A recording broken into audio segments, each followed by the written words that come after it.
Hello and welcome to A Wheel Thing TV. I'm Dave Canole. In this week's episode we're checking out the top of the line Land Cruiser from Toyota, the Sahara.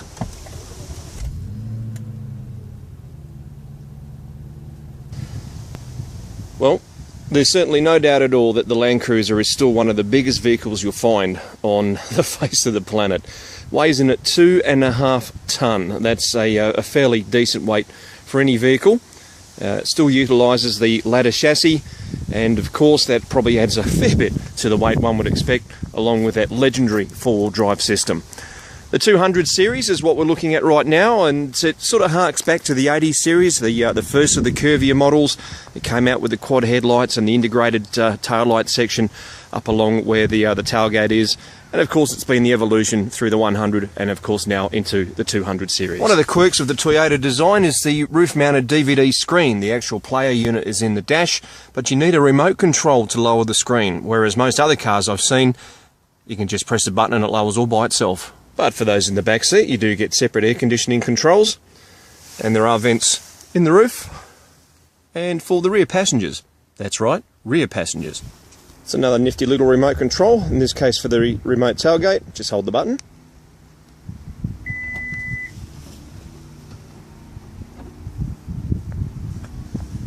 And you've got these two fold-out seats in the back, but if you're not using it, there's an absolutely massive cargo spot.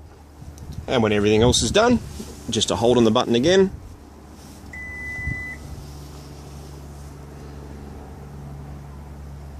Simple, elegant, as technology should be.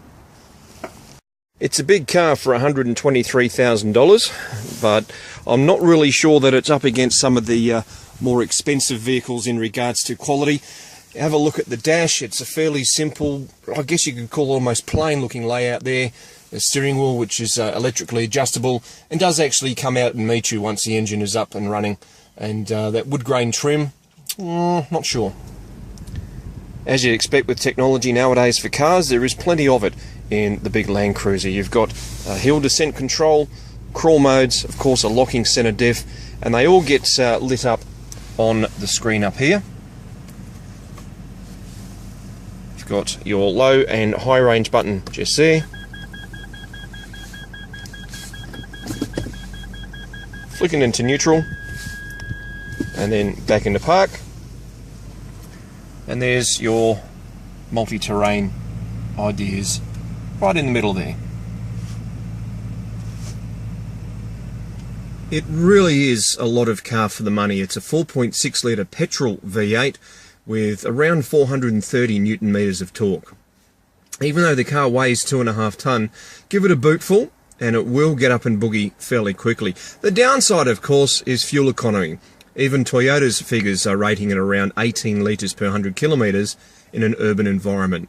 So you can kind of see that for the man on the street, probably not the right car to go for. And in all honesty, I think the diesel V8 is probably a bit better drive overall. On the road, the Land Cruiser is a bit of a mixed bag. Naturally enough, off-road, you'd expect it to do what it's designed to do. And it does that fairly well. However, on a couple of off-road sections that I've taken it to, it felt unsure, twitchy even. And it just felt like it was tramlining on what appeared to be a relatively flat gravel road surface. And it was a compacted gravel too, not loose gravel. On tarmac, it's a different story. It tracks fairly well, has a good turning ratio in the steering setup, a little bit of free play, but you're talking about something that's weighing 2.5 tonnes. You don't want it to be very quick around turns, because if it was a little bit too quick, as you'd imagine, trying to handle something like that, you'd find it maybe tipping over or obviously not wanting to go that far. Brakes, well, again, 2.5 tonnes. They pull the car up reasonably well, but it's a long stop. And I don't really think, unless you're whacking on some really high performance brakes, there's too much can be done about that. It is a mixed bag, but as I say, for $123,000, the top of the tree Sahara is what it is.